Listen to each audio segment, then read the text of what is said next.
Hi hello friends, ಎಲ್ಲರೂ ಹೆಂಗದಿರಿ? ಆರಾಮದಿರಿ? ನಾವು ಆರಾಮದೀವಿ ನೋಡ್ರಿ. ಇವತ್ತು ನಾನು ಏನಪ್ಪ ಅಂದರೆ ಬೀನ್ಸ್ ಪಲ್ಯ ಮಾಡೋದು ಹೆಂಗಂತ ಹೇಳ್ಕೊಡ್ತಾ ಇದ್ದೀನಿ ಸಿಂಪಲ್ಲಾಗಿ. ಬೀನ್ಸ್ ಅಂದರೆ ಹುರುಳಿಕಾಳು ಅಂತಾರಲ್ವಾ, ಅದು ಇವಾಗ ಚೆನ್ನಾಗಿ ಹುರ್ಕೋಬೇಕು. ಸಣ್ಣಗೆ ಹುರ್ಕೊಂಡು ಚೆಂದಾಗಿ ಹುರ್ಕೋಬೇಕ್ರಿ ಸ್ವಲ್ಪ. ಆಮೇಲೆ ತೆಗೆದು ಇವಾಗ ಎಣ್ಣೆ ಹಾಕಿ ಬಾಣಲೆಗೆ ಎಣ್ಣೆ ಹಾಕಿ ಸಾಸಿವೆ ಜೀರಿಗೆ ಚಿಟಿಕೆ ಜೀರಿಗೆ ಹಾಕಬೇಕು. ಕರಿಬೇವು ಹಾಕಿ ಚಟಪಟ ಅನ್ನಬೇಕ್ರಿ. ಚಟಪಟ ಆದಮೇಲೆ ಉಳ್ಳಾಗಡ್ಡಿ ಹಾಕ್ಕೊಳ್ಳಿ. ಉಳ್ಳಾಗಡ್ಡಿ ಅಂದರೆ ಆನಿಯನ್ ಅಂತಿರಲ್ವ, ಅದೇ ಉಳ್ಳಾಗಡ್ಡಿ ಹಾಕ್ಕೊಂಡು ಚೆನ್ನಾಗಿ ಫ್ರೈ ಮಾಡ್ಕೊಳ್ಳಿ. ಕಂದು ಬಣ್ಣ ಬರೋವರೆಗೂ ಫ್ರೈ ಮಾಡಬೇಕು. ಚೆನ್ನಾಗಿರುತ್ತೆ ಇದು. ಒಂಥರ ಹುರಿದು ಮಾಡೋದು. ಈ ಕಡೆ ಬೆಂಗಳೂರು ಸೈಡೆಲ್ಲ ಕುದಿಸಿ ಮಾಡ್ತಾರೆ. ಇವಾಗ ನಾನು ಹುರಿದು ಮಾಡ್ತಾ ಇರೋದು. ಉಳ್ಳಾಗಡ್ಡಿ ಎಲ್ಲ ನೋಡಿ ಉಪ್ಪು ಹಾಕ್ಕೊಳ್ಳಿ. ಸ್ವಲ್ಪ ಉಪ್ಪು ಹಾಕ್ಕೊಂಡ್ರೆ ಚೆನ್ನಾಗಿ ಬೇಯುತ್ತೆ ಜಲ್ದಿ. ಕಂದು ಬಣ್ಣ ಬರೋವರೆಗೂ ಸ್ಮ್ಯಾಶ್ ಮಾಡ್ಕೊಳ್ಳಿ.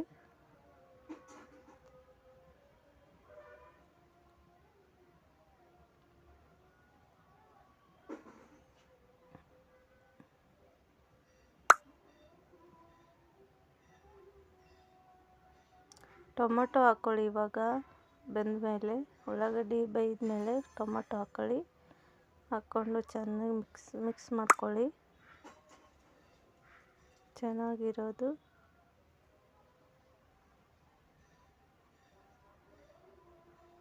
ಚೆನ್ನಾಗಿ ಮಿಕ್ಸ್ ಮಾಡಿಕೊಂಡು ಇದಕ್ಕೆ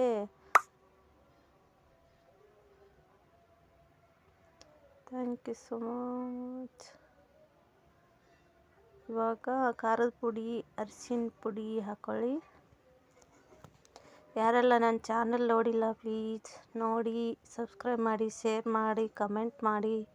ನಿಮ್ಮ ಪ್ರೋತ್ಸಾಹ ನಮ್ಗೆ ಭಾಳ ಮುಖ್ಯ ರೀ. ಥ್ಯಾಂಕ್ ಯು ರೀ. ಯಾರೆಲ್ಲ ವಾಚ್ ಮಾಡ್ತಾಯಿದ್ದೀರಾ ನಿಮಗೂ ತುಂಬ ಹೃದಯ ಧನ್ಯವಾದ. ಇವಾಗ ಹಾಕಿ ಎಲ್ಲ ಮಿಕ್ಸ್ ಮಾಡ್ಕೊಳ್ಳಿ. ಚೆನ್ನಾಗಿ ಮಿಕ್ಸ್ ಮಾಡಿದ್ಮೇಲೆ ಹುರಿದಿರ್ತೀವಲ್ರಿ ಬೀನ್ಸ್, ಅದನ್ನು ಹುರಿದಿರೋದು ಹಾಕಿ ಚೆನ್ನಾಗಿ ಮಿಕ್ಸ್ ಮಾಡ್ಕೊಳ್ಳಿ.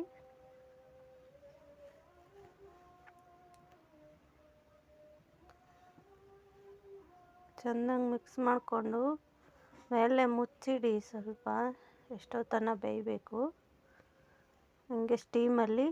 ಇಲ್ಲ ಅಂದರೆ ಸ್ವಲ್ಪ ನೀರು ಹಾಕ್ಕೊಂಡು ಬೇಯಿಸ್ಕೋಬೋದು. ನಿಮ್ಗೆ ಯಾವ ಥರ ಇಷ್ಟ ಅದನ್ನೇ ಮಾಡಿ. ಉಪ್ಪು ಹಾಕ್ತಾಯಿದ್ದೀನಿ ಸ್ವಲ್ಪ. ಉಪ್ಪು ಹಾಕಿದ್ಮೇಲೆ ಚೆನ್ನಾಗಿ ಬಾಡಿಸ್ಕೊಂಡು ಸ್ವಲ್ಪ ನೀರು ಹಾಕಿ ಕುದಿಸ್ಕೊತಾ ಇದ್ದೀನಿ ನಾನು. ನಿಮ್ಗೆ ನೀರು ಬೇಡ ಅಂದರೆ ಹಾಗೆ ಒಂದು 5 ನಿಮಿಷ ಸ್ಟೀಮಲ್ಲೇ ಬೇಯಿಸ್ಕೊಳ್ಳಿ, ಕ್ರಿಸ್ಪಿ ಬೇಕಂದರೆ. ಇವಾಗ ಮಿಕ್ಸ್ ಮಾಡಿ ಮೇಲೆ ಪ್ಲೇಟ್ ಮುಚ್ಚಿ ಒಂದು 5 ನಿಮಿಷ ಬಿಡಿ. ಚೆನ್ನಾಗಿ ಬೇಯುತ್ತೆ ಅದು. ನೋಡಿ ಇವಾಗ ಬೆಂದಿದೆ. ಇವಾಗ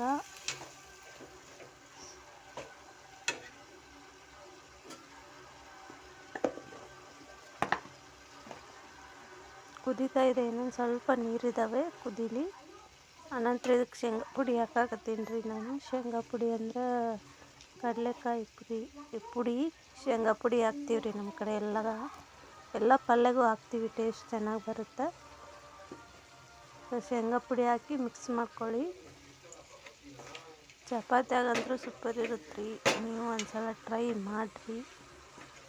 ಚಪಾತಿಯಾಗ ರೊಟ್ಟಿಯಾಗೂ ಚೆನ್ನಾಗಿರುತ್ತೆ. ಹೀಗೆ ಯಾವಾಗಲೂ ನಮ್ಗೆ ಸಪೋರ್ಟ್ ಮಾಡ್ತಾಯಿರಿ friends. Thank you so much. ಇಷ್ಟೊತ್ತು ನೋಡಿದ್ದಕ್ಕೆ ತುಂಬ ಹೃದಯ ಧನ್ಯವಾದಗಳು.